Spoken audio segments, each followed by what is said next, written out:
Alhamdulillah wassalatu wassalamu ala Rasulillah wa ala alihi wa sahbihi wa ma ba'du.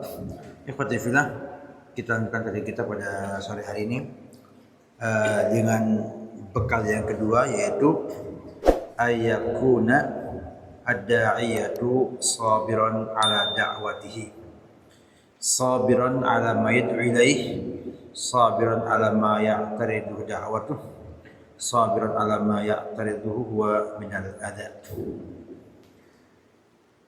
Dai itu harus sabar. Pertama, sabar dalam dakwahnya,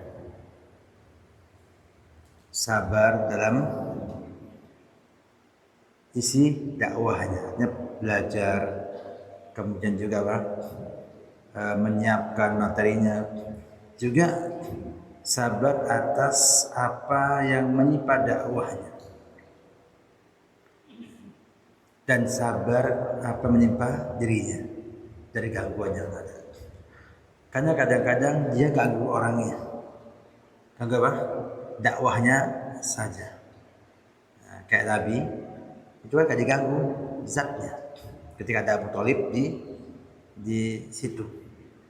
Nah, tapi dakwahnya diganggu. Dan Abu Thalib ketika meninggal dunia, maka Nabi Muhammad dapat juga gangguan dari Quraisy pada fisik dan juga menteror dirinya. Menunjukkan bahwa dai itu bukan hanya berpikir tentang dirinya, juga dakwahnya tersebut.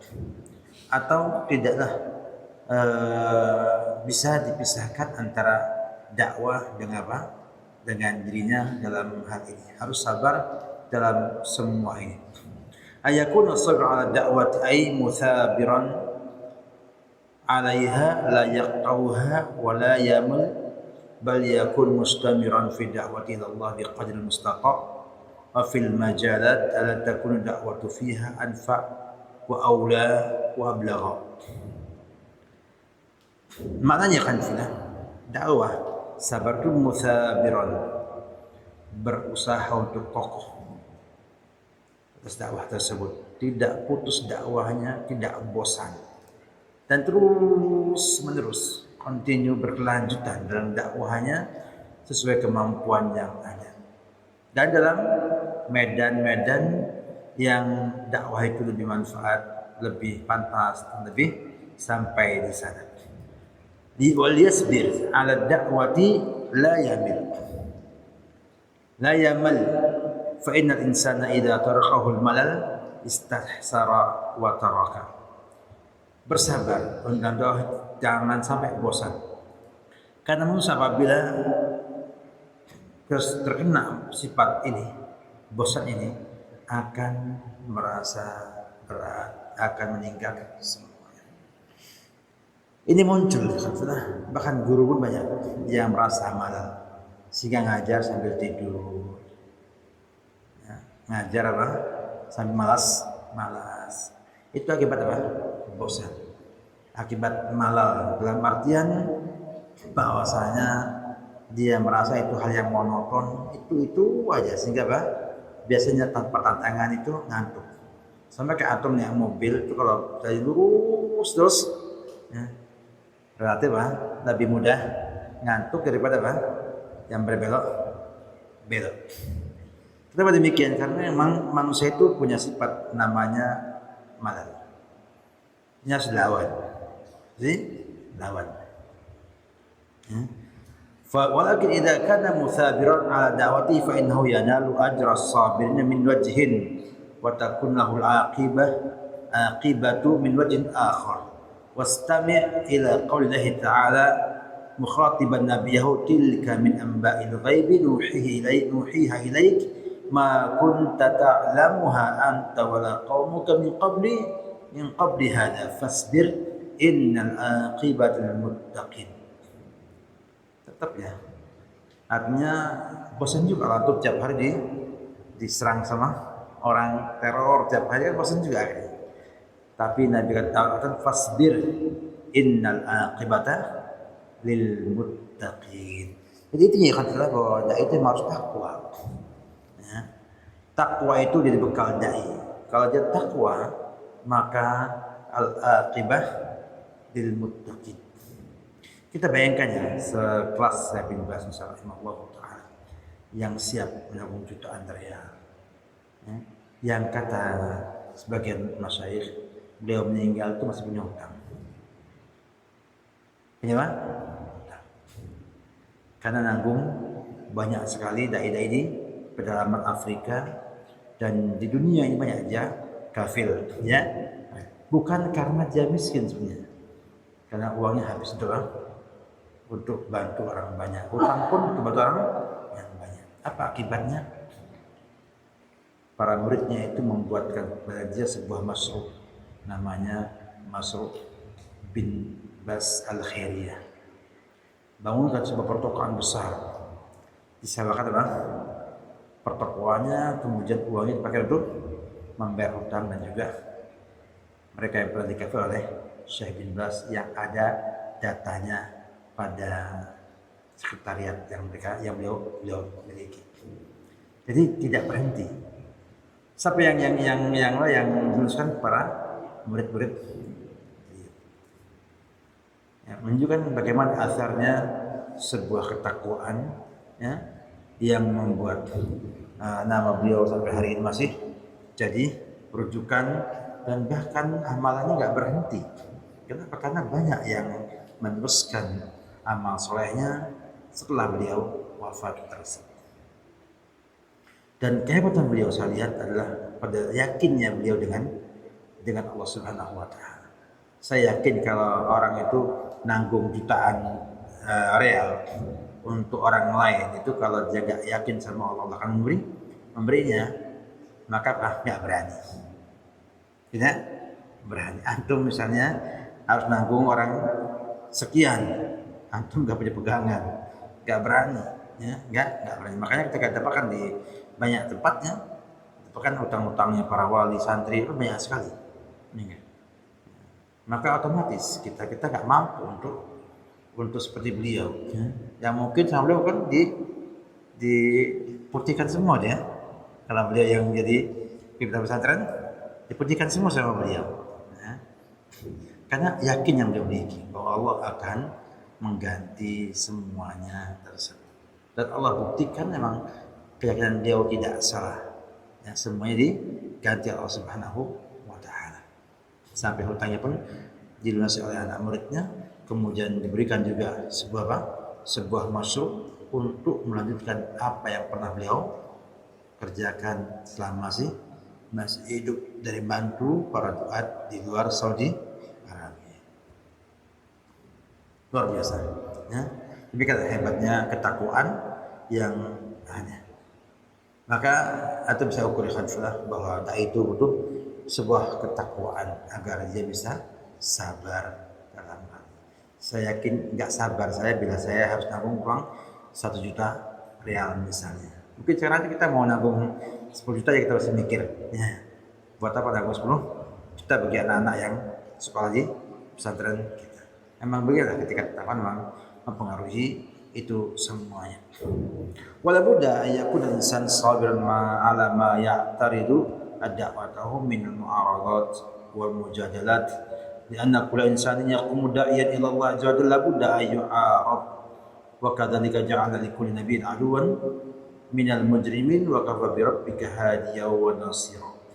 Wa kullu da'watin haqquhu la budda yaquma laha mu'arid la budda an yaquma laha mumani' mujadilun fiha wa mushakkikun walakin yajibu 'ala da'iyah ay yasbir 'ala ma yaqtari da'watahu hatta law wasifat tilka da'watu bi annaha khata'un aw annaha batilun wa huwa yudriku annaha muqtada kitabillahi wa sunnati rasulih sallallahu alaihi wasallam falyasbir 'ala dzalika. Subhanallah, ya. Artinya dituduh sesat, tuduh apapun juga selama yakin itu adalah petunjuk dari Quran dan Sunnah, bukan dablek, ya. Oke, Pak? Bukan dablek dalam artian sabodok mau benar salah bertahan, bukan. Artinya bertahan, itu juga tidak ada masalah. Artinya apa?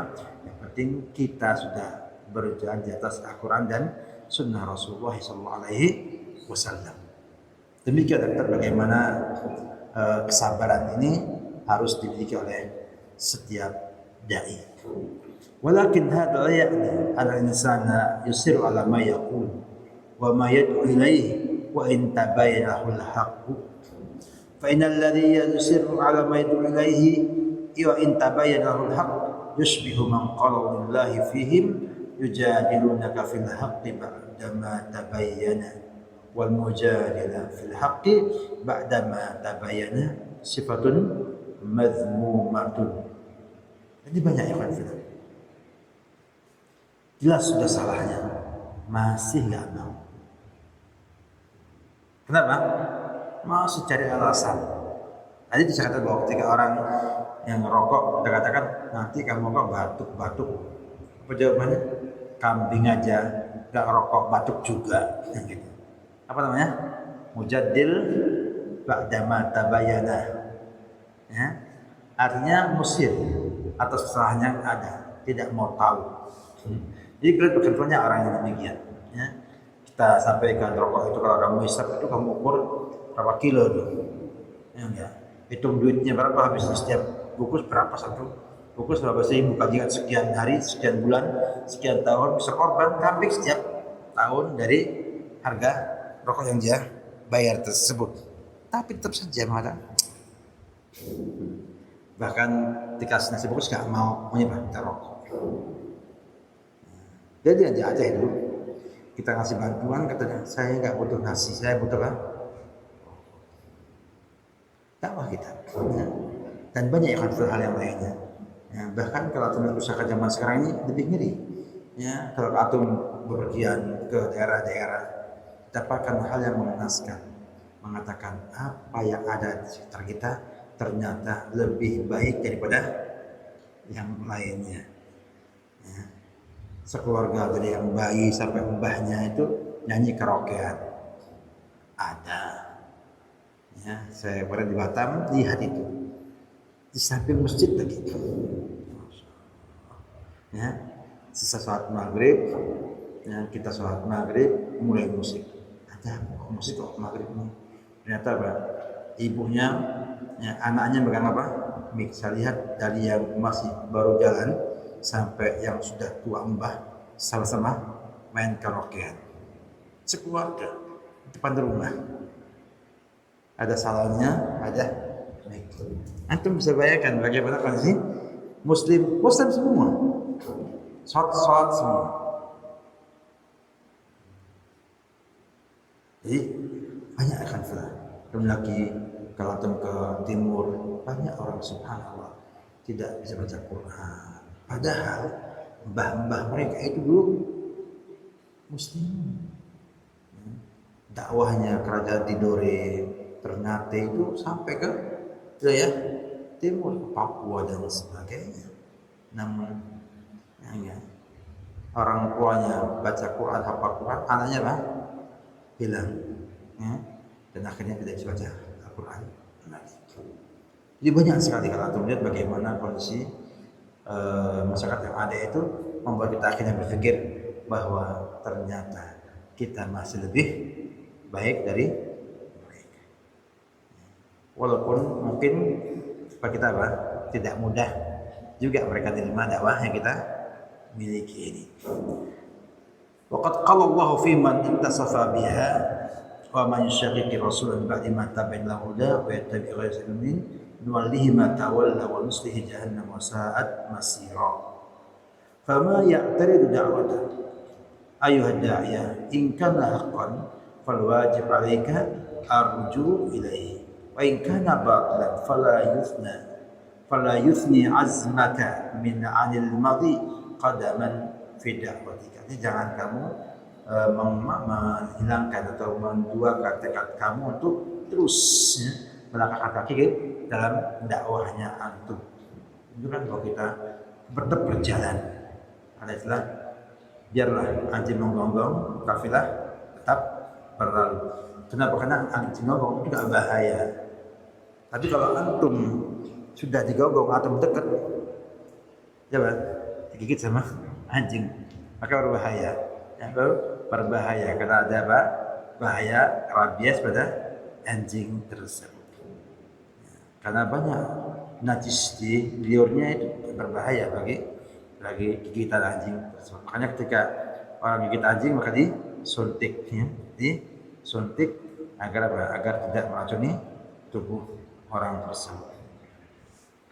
Jadi dan bagaimana juga kata beliau kan ketika labud yakun da'iyah sabir ala ma yaqtariduhu huwa min al-adha anna ad-da'iyata labud yu'dha imma bil qawli wa imma bil fi'li wa hum ar-rasul sallallahu alaihi wasallam udhu bil qawli wa udhu bil fi'li ikra qawla Allah ta'ala وكذلك ما أتى الذين من قبلهم من رسول إلا قالوا ساحر أو مجنون وما رأيك في من يأتيه الوحي من ربه ويقال في وجهه إنك ساحر أو مجنون لا شك أنه يتأذى ومع هذا فالرسل صبروا على ما أوذوا بالقول وعلى ما أوذوا بالفعل انظر إلى أول رسل نوح عليه السلام عليه الصلاة والسلام كان قومه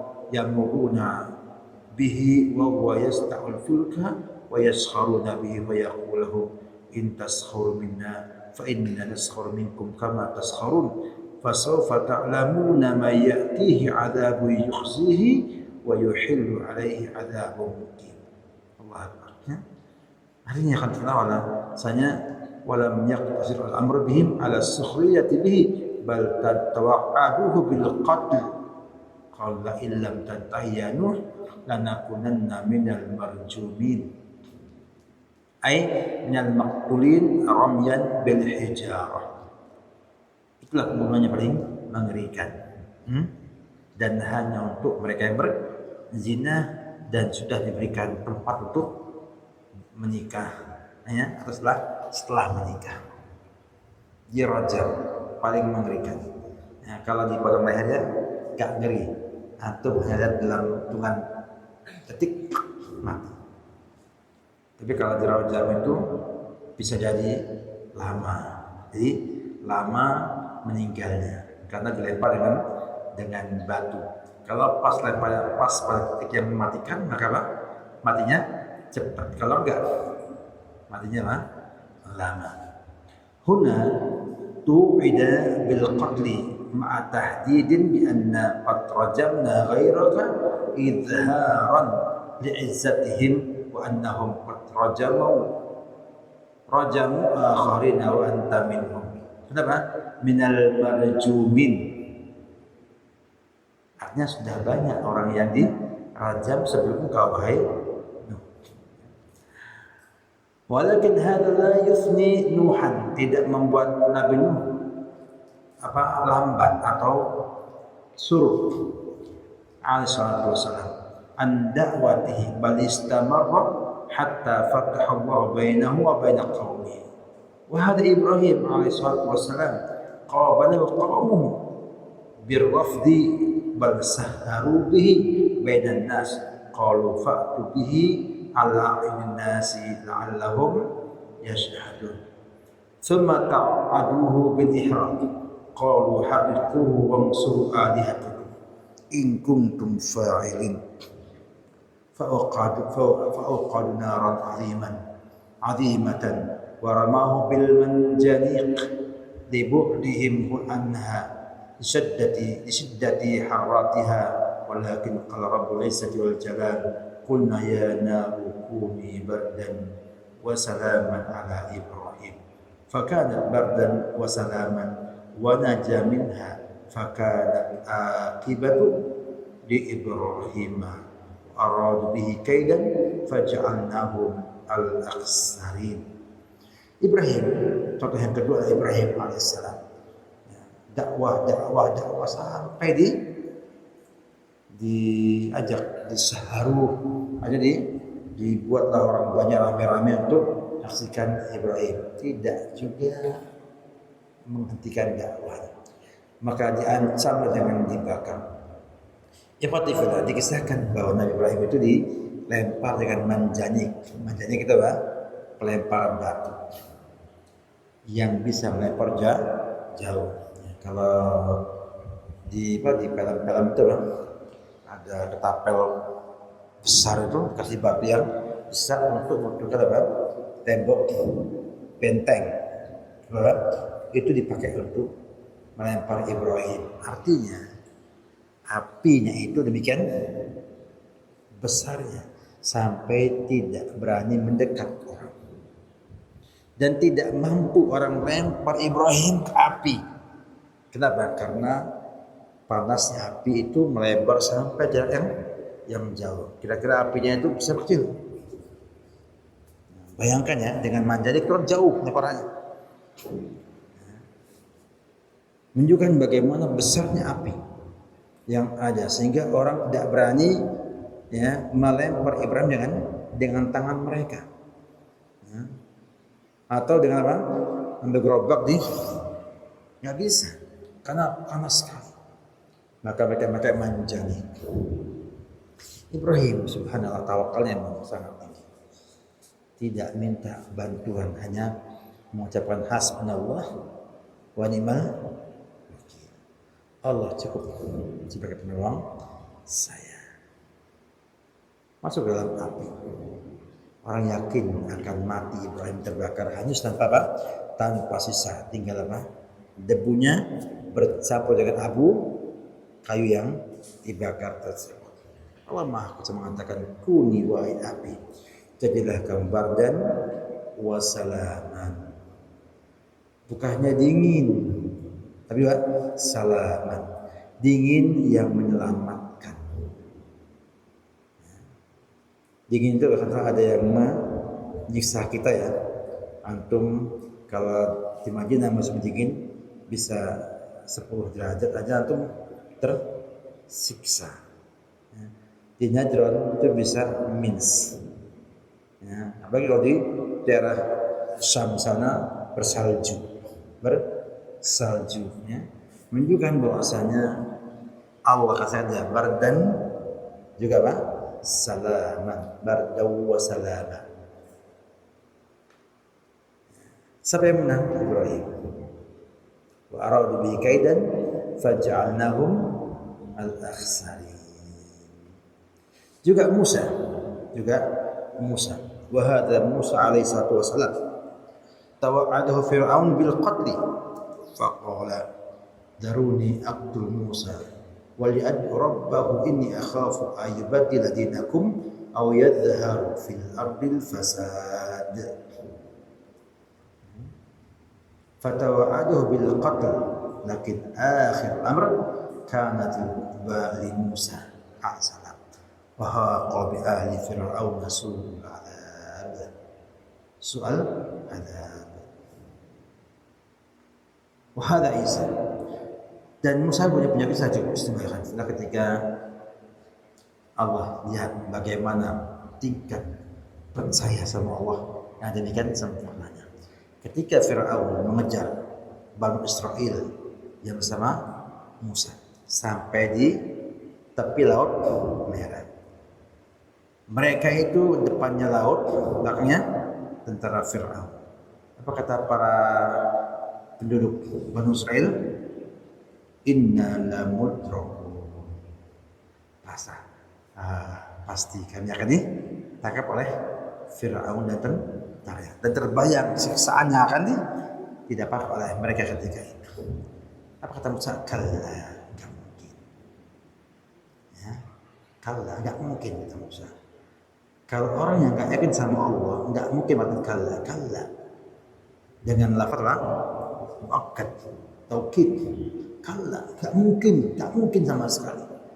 Inna Rabbi sayahdin, sungguh akan memberikan petunjuk kepada.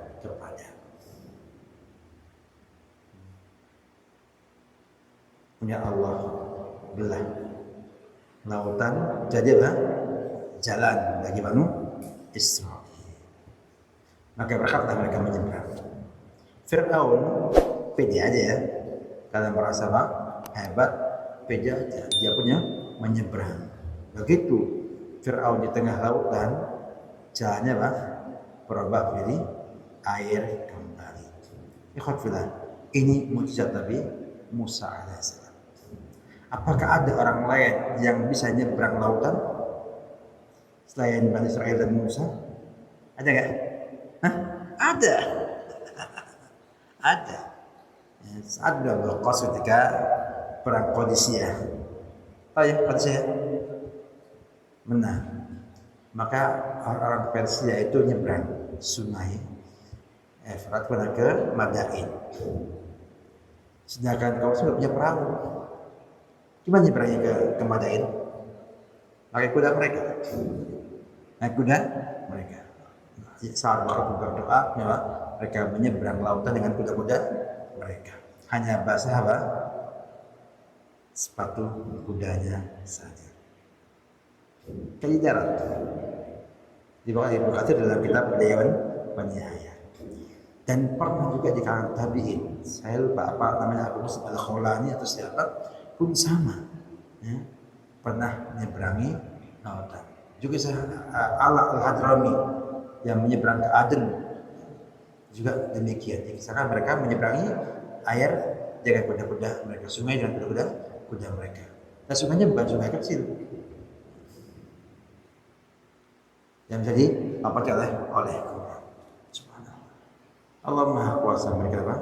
Kuasanya kepada kaum muslimin, ya, ketika membela agama Allah Subhanahu wa taala.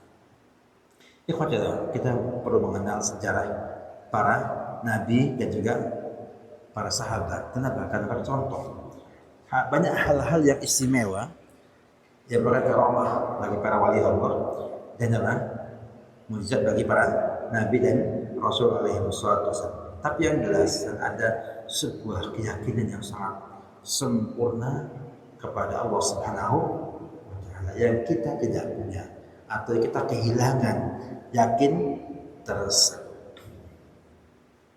Kita itu enggak tahu lupa atau malah kehilangan tanpa diketahui, atau mungkin terlalu lemah iman kepada Allah Subhanahu wa taala. Lihatlah bagaimana mereka itu sangat hebat sekali, punya keyakinan yang sempurna pada Allah Subhanahu wa taala, maka mereka menang. Kita perlu belajar akidah lagi agar muncul yakin kayak mereka tersebut. Yang hasbunallah wa ni'mal wakil, tapi jangan dipakai untuk jimat, ya. Untuk jimat, untuk ajian, bukan. Itu adalah ungkapan bahwasanya Ibrahim mencukupkan Allah sebagai penolong baginya, tawakal yang penuh kepada Allah Subhanahu wa taala. Jangan dipakai wirid kalau antum pengen selamat kepada hasbunallah wa ni'mal wakil, selamat dari musuh-musuh. Nabi tidak gunakan itu sebagai wirid untuk menolak bala. Ya khatifillah. Demikian juga Nabi Isa alaihissalam, hasalahu min al-aliyah ma hasala hatta ramahu al-yahud bi annahu ibnu baghi, ibnu zina, wa qataluhu ala za'mihim wa salabuhu, walakin Allah ta'ala yaqul wa ma qataluhu wa ma salabuhu walakin syubbiha lahum wa innal ladzina ikhtalafu fihi la fi syakkin minhu ma lahum bihi min ilmin illa ittiba'i dhann wa ma qataluhu yaqinan wa rafa'a Allah ilayhi wa kana Allahu azizan hakima wa naja minhu. Ternyata juga Nabi bisa Allah selamatkan dari makarnya orang Yahudi tersebut.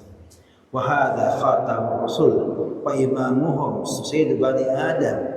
Qala Allah Ta'ala anhu wa idh yamkur bika alladhina kafaru yuthbituka aw yaqtuluka aw yukhrijuka wa yamkuruna yamkurullahu wa khairul makirin wa qul ya ayyuhalladhi nuzila alaihi dhikru innaka la majnun wa yaquluna inna latariku alihatana lisairin majnun wa hasala min aliyatihim al-qawliyah wal-fi'liyah wa ma huwa ma'lum dari ulama fi tarikh wa ma hadha sabra fa kanat al-aqibatu lahu. Idzan fa kullu da'iyatin lahu da'iyana lahu adha walakin alaihi ayasbira Walihada lama qala Allah ta'ala rasulihi inna nahnu nazzalna 'alaikal qur'ana tanzila kana minal mutawaqqi ayyaqullahu fashkur ni'matallahi 'ala tanzili hadhihi al-qur'an.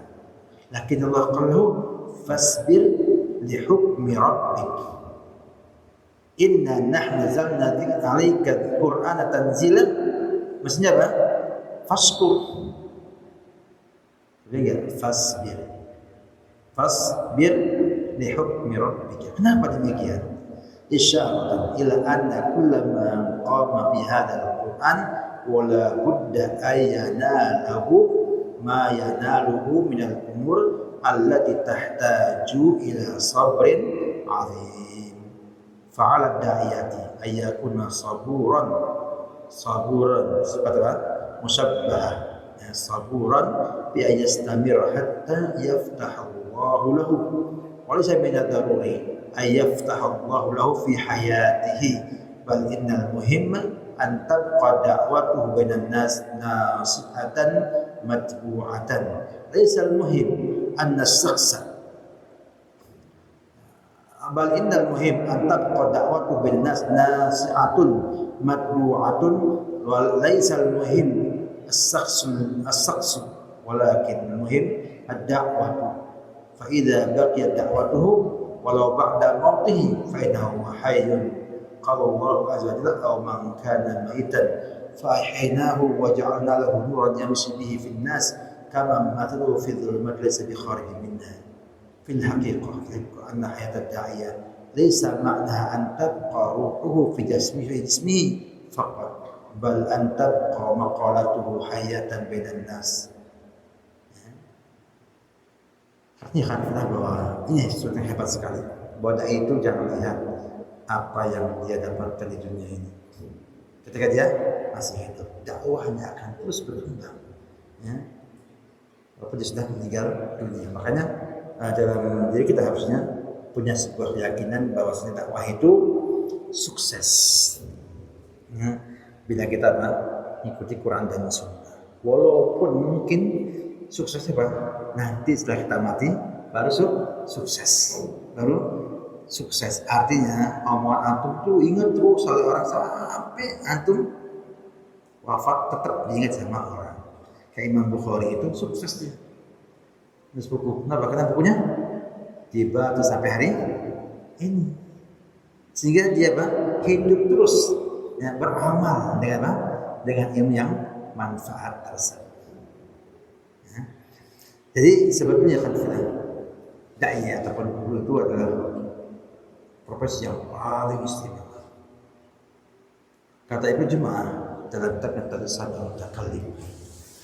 Kata beliau al-tilmid al-bar, murid yang soleh ya, talib yang soleh itu anfa, lebih manfaat dan akwat ya. Di akhirat dunia dan akhirat lebih memberikan kebaikan dunia dan akhirat min a'azzin nas lahu wa aqrabahum lahu, lebih memberikan manfaat dunia akhirat daripada orang yang paling dia cintai, yang paling dekat dengan dia kerabatnya. Kenapa? Karena kata beliau, bila anak murid yang baik itu membawa ilmunya sehingga orang-orang yang banyak mengambil manfaat dari petunjuknya, pengajarannya, dari akhlaknya, dari semuanya, maka pahalanya mengalir kepada sang guru tersebut. Bahkan amalannya tidak terputus. Amalannya tidak terputus. Padahal kita tahu semua bahwasanya amalan manusia ketika dia masih hidup itu akan kena riya, sum'ah, atau hal-hal yang bisa mengurangi pahala seseorang. Kalau sudah mati, dia beramal terus. Amalannya apa? Ikhlas ya? Ikhlas. Pahalanya bulat. Tidak ada kurangnya. Tunjukkan bagaimana seorang dai mengatakan bahwa sebetulnya dakwahnya itu bukan ketika masih hidup saja, namun akan berkelanjutan sampai dia meninggal dunia. Ada istilah gini, Guru itu ngajarnya itu pengaruhnya bukan hanya pada lingkungan apa? Sekolahan saja. Kita karena mesti ada di antara murid antum yang akan membawa apa? Pemikiran antum disebarkan orang lain, orang lain, orang lain. Segitu banyaknya orang yang mengamalkan ilmu yang kita ajarkan itu kembali ke kita sebagai amalan kita semua. Kita penyebab al-musabib kal mubashir ya. Makanya subhanallah kalau antum punya murid kayak saya bin Bas, gimana tuh gurunya? Masya Allah, dapatkan amalannya mengalir ya, dari jumlah orang yang jutaan manusia ini yang mengambil ilmu beliau dan murid-muridnya yang ngambil ilmu beliau sampai akhir zaman nanti. Undur ila kisah Abi Sufyan ma Hiraql wa kana qad samia bi makhraj Nabi da'a Abu Sufyan fasa'alahu an-Nabi an dhatihi wa nasabihi wa ma yad'u ilayhi wa ashabuhu falamma akhbarahu Abu Sufyan amma sa'alahu anhu qala Hiraql lahu in kana ma taqulu haqqan fasayamliku ma tahta qadamayya hataini. Subhanallah, ma yatasawwar anna malikan imraturiyah ya kama yaqulu hadha al-qawl fi Muhammadin wa huwa ma'a dhalika lam yuhadir jazirat al-arab min rakki syaitan wal hawa.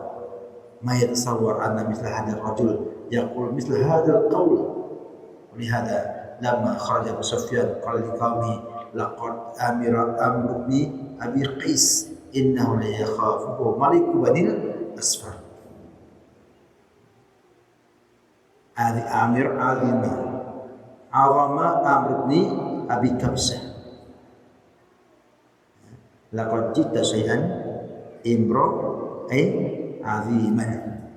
Salah Nabi Hajar dengan Nabi Musa as-salam laqad jita syai'an imro aziman. Waqad malakan Nabi sallallahu mata taqadami Hiraq bidakwatihi la bisakhsihi. Nabi ketika hidup belum membahas Bizantium Timur. Siapa yang menentukannya? Zaman kekhilafahan Umar radhiyallahu baru bisa mengambil kunci Baitul Maqdis, pusat daripada kerajaan Bizantium Timur ketika itu, yaitu kerajaannya Heraklius. Jadi menunjukkan bahwasanya pengertian yang disampaikan di sini matahta qadami Heraklius ini adalah ketika para sahabat berhasil menguasai negeri Syam sebagai ibu kota Bizantium Timur. Tinggal Bizantium Barat. Siapa yang menang? Muhammad Al-Fatih. Ya, sehingga apa? Akhirnya semua benar. Tinggal satu lagi belum. Apa itu? Vatikan. Ya, akan kaum muslimin menguasai ketika menjelang hari kiamat nanti insyaallah taala. Jadi ingat bahwasanya lihat dakwah ta'atat ala hadhihi al-ard wa tasahat al-awthan wasyirku washab.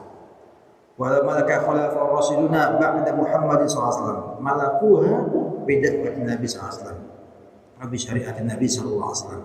Idzan 'ala ad-da'i ayasbira wa satakunu aqibatu lahu idza kana sadiqan ma'a Allah sawa'an fi hayatihi aw ba'da mamatihi.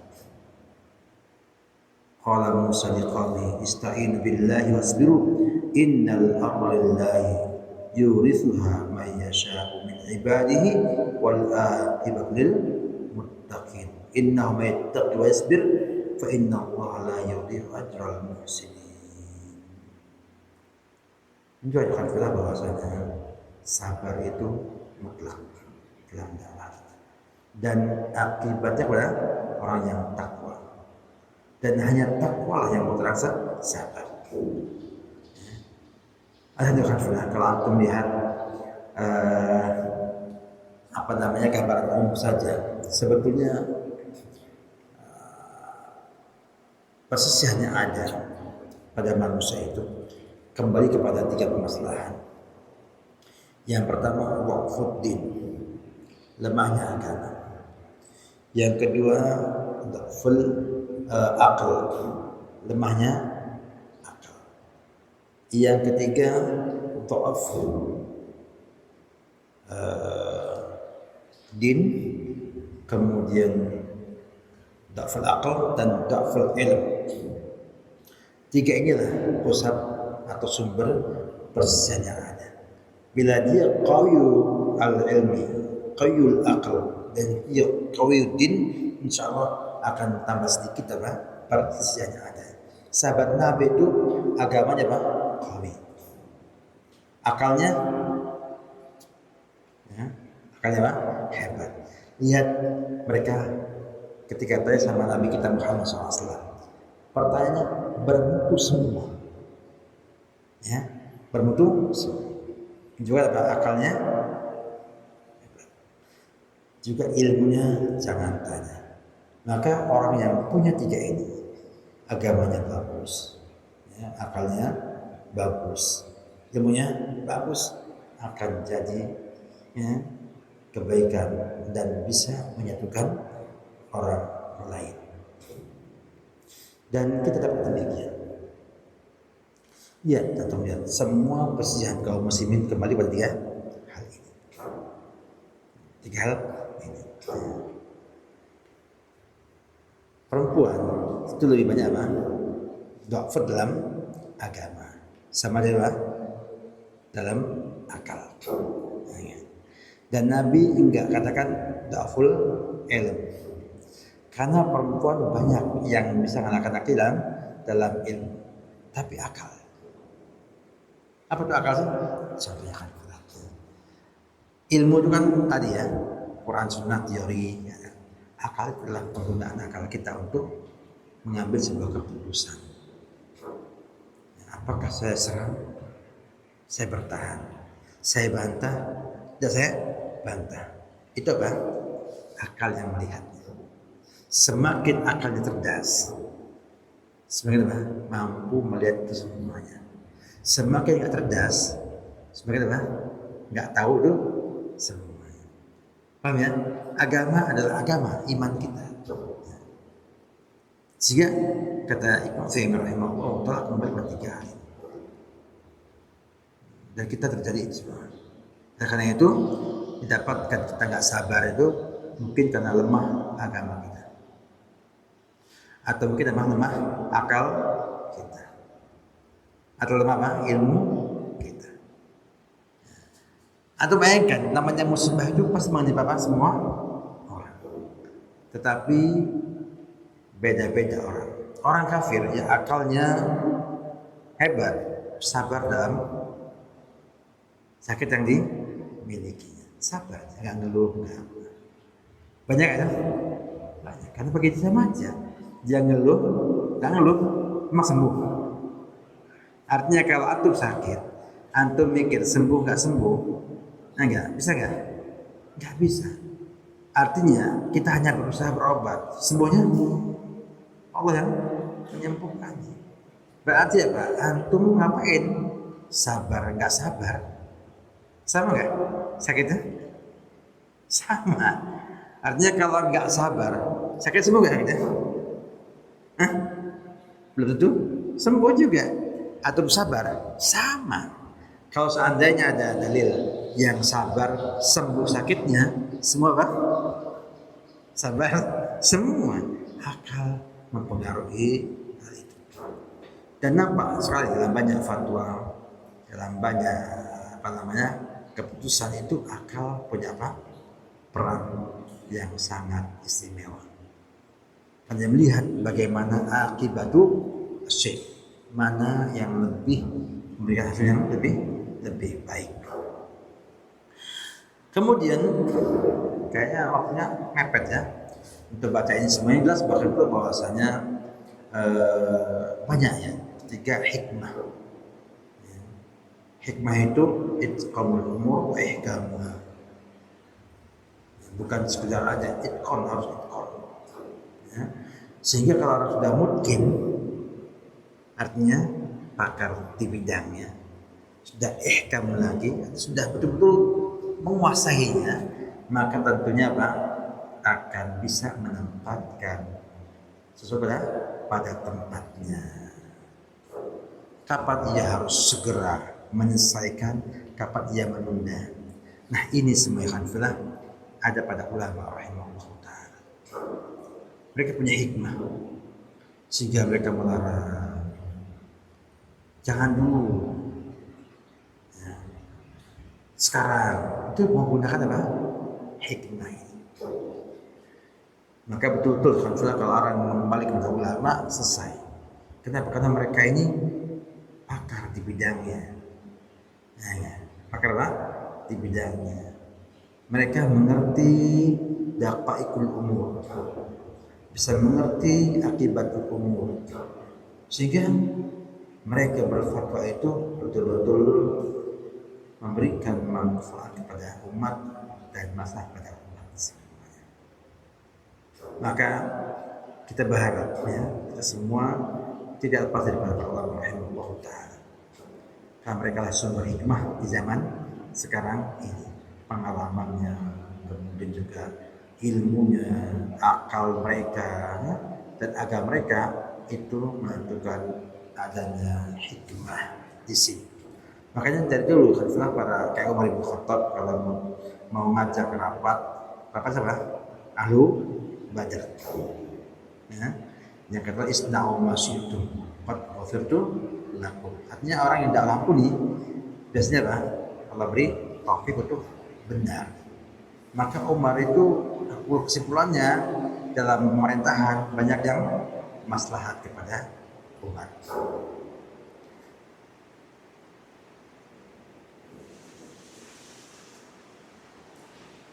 Dia beliau nyampe kepada kita beberapa keterangan tentang hikmah ini, di mana Allah Subhanahu wa taala ya, memindahkan satu keadaan pada keadaan yang lainnya. Tentunya menghadapi orang-orang yang jahil tidak sama dengan apa? Orang yang punya kepintaran. Yang pintar tidak sama dengan yang bodoh, ya, yang bodoh. Pertanyaan apa bedanya antara goblok, bodoh, tolol, loh? Ada 4 kata, ya, 4 apa? Kata yang kita sering dengar kan? Ada goblok, ya, ada apa? Tolol, ada bodoh, ada apa? Loon, ya. Apa bedanya Pak? Hah? Hah? Ya makanya kita tanyakan tuh supaya paham, jangan sampai itu gak paham. Soalnya kalau orang kelihatan loon, konotasinya apa? Kurang akal. Kenapa? Kurang akal. Ya. Wajahnya ketolol-tololan, loon. Ya. Sampai pada idiot. Ya kan? Ada namanya tolol, ada namanya apa? Bodoh, ada namanya goblok. Tapi kok bisa yang terhadap goblok aja? Kok bisa? Yang apa? Yang tolol nggak ada viral, hah? Yang ngomong blon nggak ada yang viral, yang ngomong apa? Bodoh nggak ada yang nggak ngomong. Orang-orang bodoh nggak ada yang, hah? Jawabannya adalah karena ulah netizen. Seandainya tidak memviralkannya, nggak ada masalah itu sebetulnya. Nggak ada sama. Cuman mungkin gayanya itu yang memang bermasalah. Ketika disampaikan dalam posisi apa? Tawa seakan-akan apa? Menghina, ya, membuli apa? Orang yang jualan es teh. Apa akibatnya? Akibatnya orang banyak jualan es teh di pengajian mereka. Mudah-mudahan dia ngomong goblok apa? Naik umrah sama sekeluarga gitu. Kemudian lagi dikasih duit banyak gitu. Ya. ditiru orang. Padahal nggak mesti ya, sebenarnya nggak mesti. Jadi kita perlu melihat ulama karena mereka yang punya hikmah dalam hal ini. Juga zakat. Kenapa kok di tahun kedua Hijriah diwajibkan? Salat sebelum hijrah sudah diwajibkan oleh Allah Subhanahu wa taala dan Mi'raj. Kemudian juga haji tahun ke-9 Hijriah diwajibkannya. Menunjukkan bahwasanya ya, semua itu punya tahapan. Kita tahu tahapan. Ya. Padahal kita lihat tentang zakat ini. Zakat itu sudah ada di Makkah. Ketika Allah mengatakan wa atu haqqahu yauma hasadi. Ini adalah Makkiyah. Nah, kemudian tidak dijelaskan wajibnya, ukurannya, ya enggak? Jadi sudah diwajibkan. Baru pada tahun kedua Hijriah dijelaskanlah zakat dengan nisabnya. Tapi baru tahun ke-9 Nabi mengutus as-su'ah, penarik zakat kepada pemilik ternak dan perkebunan untuk mengambilnya. Dan tahapan apa? Menunjukkan bahwa Nabi menggunakan hikmah. Nah, hikmahnya dengan untuk Allah Subhanahu wa taala. Sebelumnya sudah ada wa atu haqqa yauma hasadi, ayat Makkiyah. Artinya ayat turun sebelum hijrah Nabi sallallahu alaihi wasallam. Kalau al-yawma akmaltu lakum dinakum itu ayat apa? Madaniyah, walaupun di mana turunnya? Di Arafah. Tapi dia ba'dal hijrah, maka madaniyah. Menunjukkan bahwa atu haqqa yauma hasadi sebelum Nabi hijrah. Tapi ukurannya berapa? Tidak ada. Tahun kedua Nabi jelaskan nisabnya semua. Tapi baru di tahun ke-9 Nabi itu menariki zakat ke orang-orang kaya yang punya apa? Punya ternak, punya simar atau perkebunan yang dizakati seperti korma ataupun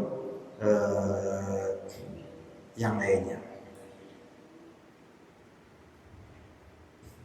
Bagaimana ada di sana perhatian kepada keadaan manusia? Ini hikmah ini. Ini hikmah. Saya tidak sampaikan dia contohkan banyak ya. Contoh yang ada tentang hikmah ini. Namun di yang keempat adalah ayat takhallaq da'iyah bil akhlaqil fadilah, yang juga jelas ya. Karena dia apa? Asar ilmu pada keyakinan ibadah. Jadi antum kalau akidahnya lurus, akidahnya benar, ibadahnya lurus, akidah lurus, akidahnya apa? Benar, maka akan apa? Hasilnya akhlak yang mulia. Ibaratnya apa? Kalau pohonnya itu, batang pohonnya itu sudah sehat, cabangnya apa? Akan bagus dan buahnya apa? Akan bagus juga. Sehingga kalau ada buah busuk, mesti apa? Masalah di mana? Di batangnya. Ya. Masa ngomong itu buahnya kok ada ulatnya, tapi batangnya sehat, nggak ada masalah, nggak mungkin. Ya. Makanya akhlak yang buruk itu akibat dari apa? Kalau ibadahnya tidak benar, dalam artian mungkin sesuai dengan sunnah, namun sedikit pelaksanaannya, atau dikerjakan dengan sungguh-sungguh, banyak lalai dalam sholatnya. Alladzina fi sholatihim khasyu'un, itu mungkin nggak khusyuk sholatnya. Kenapa? Kalau ibadahnya khusyuk, tanha 'anil fahsya'i wal mungkar, menunjukkan bahwa ibadah yang benar dikerjakan dengan benar itu akan menghasilkan apa? Akhlak yang mulia. Maka kalau ada yang mengatakan bahwa itu akidahnya benar, ibadahnya benar, tapi akhlaknya bejat, mungkin ya? Hah? Nggak mungkin. Ada dakwah saja. Hanya klaim bahwa dia akidahnya mah benar. Sebab kalau akidahnya benar, apa kata Ibnu Mas'ud? Kata sahabat Nabi yang lain juga bahwasanya antum anggap sepele di mata kami zaman Nabi mah muhlikat atau muhiqat. Ya. Itu kalau tersalah Anas bin Malik. Ya.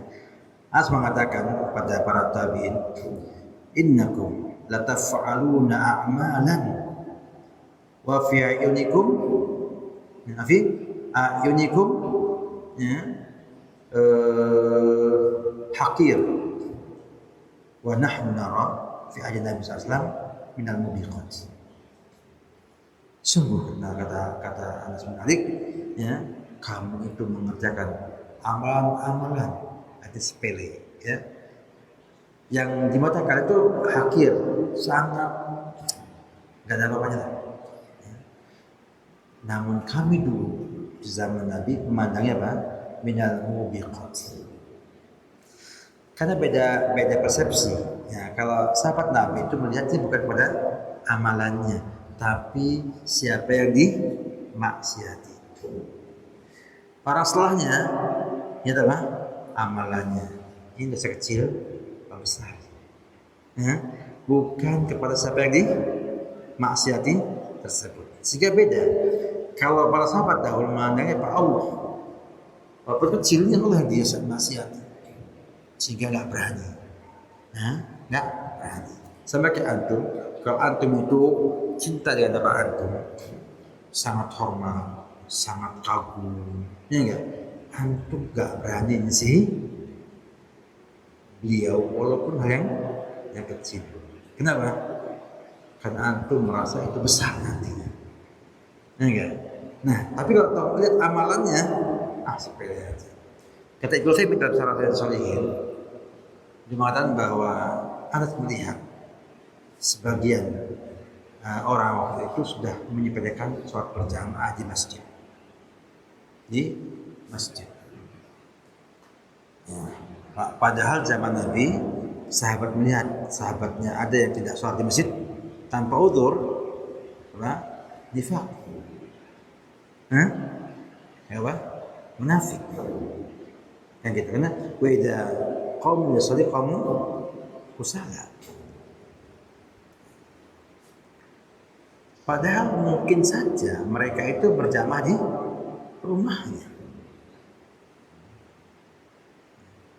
Banyak dari ulama ketika mengatakan dalam hadis Nabi SAW bahwa Nabi itu memerintahkan para sahabat untuk membuat masjid. Fiddar di umirna, ya, bibina'il masjid fiddar. Kami diperintahkan untuk membangun masjid di mana? Di dar. Nah, dar ini apa? Khilaf ulama dalam hal ini. Ada yang mengatakan dar adalah perkampungan. Ada yang mengatakan dia perkabilah. Ada yang mengatakan buyut. Maka Bukhari berbab al-masjid fil buyut. Bina'ul masjid fil buyut. Bangun apa? Masjid di rumah. Ya. Tapi tetap mereka menang apa? Di masjid. Ya. Artinya boleh nggak antum sholat di musola rumah antum berjamaah? Boleh. Bagi yang mewajibkan jamaah maka boleh. Bagi yang wajib di masjid boleh nggak? Nggak boleh. Ada zaman dulu itu betul-betul memandangnya apa? Dengan mandang akibatnya, bukan apa? Pada amalannya dikerjakannya. Sehingga beda mutu dengan zaman sekarang. Jadi betul-betul memiliki akhlak yang fadilah. Yang keenam adalah, ya, Dai itu hendaknya menghancurkan penghalang antara Allah dengan manusia.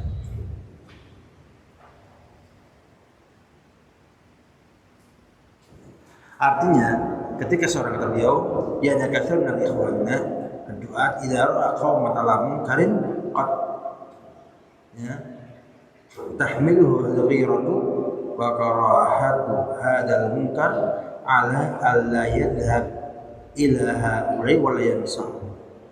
Wa hadha khata'un wa laysa min al-hikmah abada. Bal hikmah an tadhhaba wa tad'uha wa tuballigha wa turaqiba wa turahiba wa la taqul haula'i fasaqah wa la yumkin an amshi haulahu. Ini juga beliau sampaikan kepada kita bahwa banyak dai, banyak ikhwan-ikhwan kita di sana di Saudi, kata mereka, ketika orang itu bermaksiat mengatakan ngapain ke sana, mereka fasik, nggak layak saya jalan dengan mereka. Ini kata beliau salah.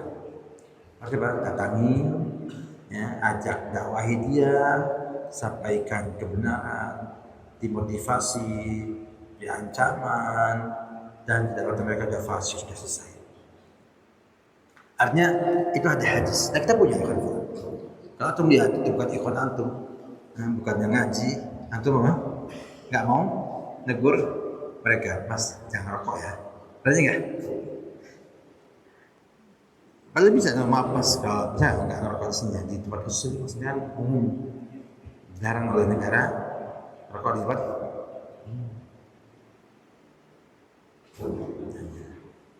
Dan kadang yang fanfila dengan kita kumpul sama mereka malah memberikan apa? Faedah. Jadi kita lihat demikian, ada hadis yang kita harus hilangkan dari diri kita sehingga dakwah kita bukan hanya mau ngaji sampai yang belum ngaji demikian juga baiknya qalbul da'iyah munsyarihan liman khalafahu. Ini yang keenam. Hendaknya hati da'iyah itu munsyarihan liman khalafahu, lapang dada pada yang menyisihinya. La siyama idza alim anna alladhi khalafahu hasan niyyah wa innahu lam yukhalifhu illa bi muqtada qiyamid dalil indahu. Ada ini, ada dua bitnya, artinya jangan sampai ada khilaf yang sama-sama ke dalil, kita berpecah permusuhan dan lain sebagainya. Tapi tentunya pada hal yang sama-sama menggunakan dalil yang benar. Yang terakhir adalah sebuah pernyataan dari Syekh Al-Albani rahimahullah taala bahwa banyak yang gagal dakwah di negara itu adalah karena kurangnya ikhlas pada para dai. Maka yang pertama kali adalah kita harus mengikhlaskan niat kita dalam dakwah hanya Allah Subhanahu wa taala. Dakwah jangan untuk nyari dunia. Dakwah untuk akhirat. Jangan mengatakan sebagaimana sebagian teman mengatakan di dunia ini kan ikhlasan untuk akhirat. Ikhlasan untuk akhirat. Sekarang ya kita jelas dulu berapa gaji saya, yang saya dapat dari pesantren. Kalau saya untuk akhirat, saya nggak mau ke itu. Ya sih, kalau akhirat nggak butuh ikhlas, ya nggak butuh ikhlas untuk di akhirat nggak butuh ikhlas. Sebab itu sudah balasan, balasan. Justru di dunia ini nggak butuh ikhlas, betul kan? Di dunia ini kan, antum setelah mati bisa nggak ikhlas? Bisa nggak? Nggak bisa ya kan? Setelah mati nggak ada lagi ikhlas, nggak ada syirik, nggak ada tauhid. Kenapa? Karena pindah dari alam jaza, hanya dikasih balasan. Kasih Kapan fungsi ikhlas? Sebelum mati. Ya, betul kan? Betul kan? Sudah mati atau mau bisa nggak mau ikhlas? Ikhlas nggak bisa. Dan Allah mengatakan begitu antum pindah dari dunia, antum masuk dalam apa? Darul jaza. Antum dibalas, tidak beramal. Nggak beramal. Amal di mana? Di dunia. Ini. Sehingga kalau demikian urusan ikhlas di mana? Di dunia ini. Kalau antum ikhlas berdakwah, mendidik orang, maka apa yang antum butuhkan Allah berikan insya Allah. Kalau antum takwa, banyak masalah yang memandang ini semua. Kalau duniawi harus jelas berapa gajinya, berapa ini. Ya enggak?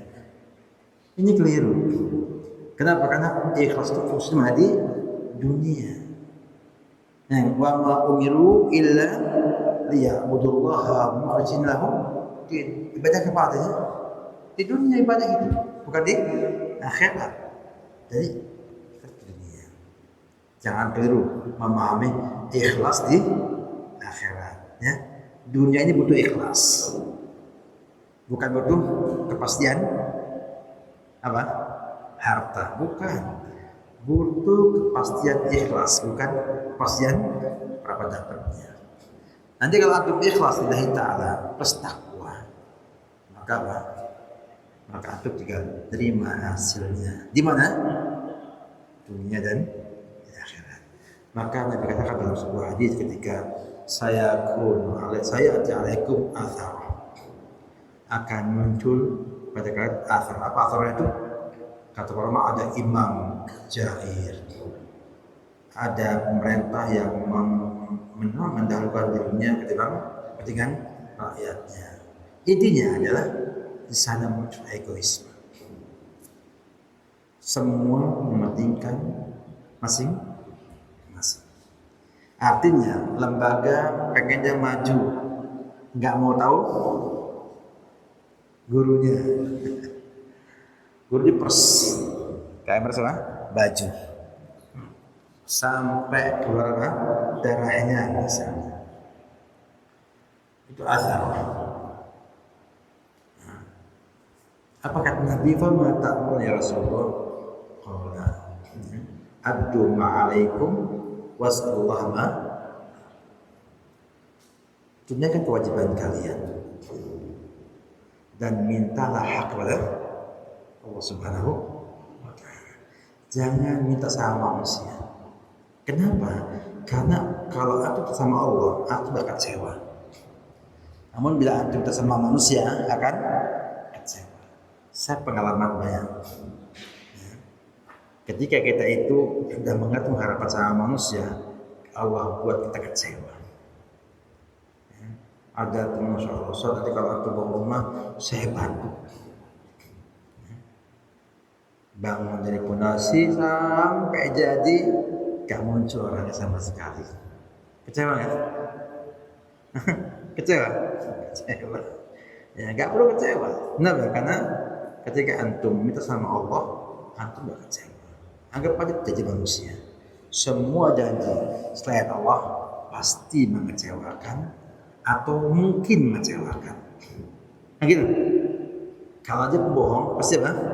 Mengecewakan. Kalau enggak mungkin mengecewakan, mungkin lupa dan lain sebagainya. Namun bila Allah yang menjanjikan apa? Tidak mungkin mengecewakan. Antum minta hak antum kepada Allah Subhanahu wa taala. Nikmat. Ya. Allah ini adalah tabi pada kita semua. Tunaikan kewajiban antum maksimal, minta sama Allah apa? Haknya antum. Antum bahagia insyaallah. Dan orang akan hargai antum. Kenapa? Karena antum bekerja maksimal dan antum tidak pernah berpikir minta harta kepada manusia. Minta kemana? Allah Subhanahu wa ta'ala. Berat. Tidak mungkin berpahala besar kalau enggak apa. Makanya ketika dikatakan kami turun kepada wahai Muhammad Quran, maka apa? Fasbir, bersabar. Ketiga dikatakan oleh Nabi, wajiban antum tunaikan hak minta sama Allah. Berat ya? Berat. Maka butuh sabar, butuh sabar. Ini sebuah hal yang sangat penting yang antum memiliki, bahwa itu harus demikian. Ya. Minta sama-sama sama Allah saja. Insya Allah akan memuaskan antum. Minta sama manusia, kadang Allah berikan, kadang apa? Allah tahan. Jangan malah sama janji. Kenapa? Karena antum sudah iman dengan qadar. Ya, masya Allahu kana wa man lam yasha lam yakun. Kalau orang sudah janji mengasih antum sesuatu, kok enggak jadi ngasih antum apa terlalu qadarullah wa masya. Artinya dia itu ngasih karena apa? Takdir yang maha. Jangan marah sama dia. Cuman jangan percaya kedua kali atas janjinya. Mengecewakan. Ya. Dan kita mengalami janji mau ketemuan, begitu jamnya avansat gak bisa. Memang kiranya kita sepede yang menjaga bagaikan avansat. Jadi saya ngajak saya ke pasar. Kalau sakit, ini enggak halangan, mungkin dimaafkan ya. Kalau saya suruh saya ketemu antum nih jam sekian, antum tunggu pas jam 9 itu, kata maaf ya, saya nggak bisa ketemu karena saya ngajak ke pasar. Marah nggak tuh? Marah nggak? Jangan marah. Kenapa? Karena sudah Allah takdirkan antum dikacangi orang. Itu terjadi masalahnya. Setelah itu jadi makanya antum enteng nanti. Setelah itu jangan antum nunggu yang enggak pas. Sudah belajar kerja datang alhamdulillah, enggak juga kan enggak masalah. Ya, bahwasanya kita itu begitu kita mendapatkan hal yang tidak disukai, ingat sama apa? Takdir yang maha kuasa, dan kita nggak boleh benci dengan orang-orang tersebut. Kenapa? Karena orang tersebut mungkin ya, tidak merasa kalau kita menunggu dengan apa? Dengan demikian menggebu-gebunya. Karena mungkin biasa mendapatkan orang itu ya saat mau kunjungan, datang syukur enggak juga enggak apa.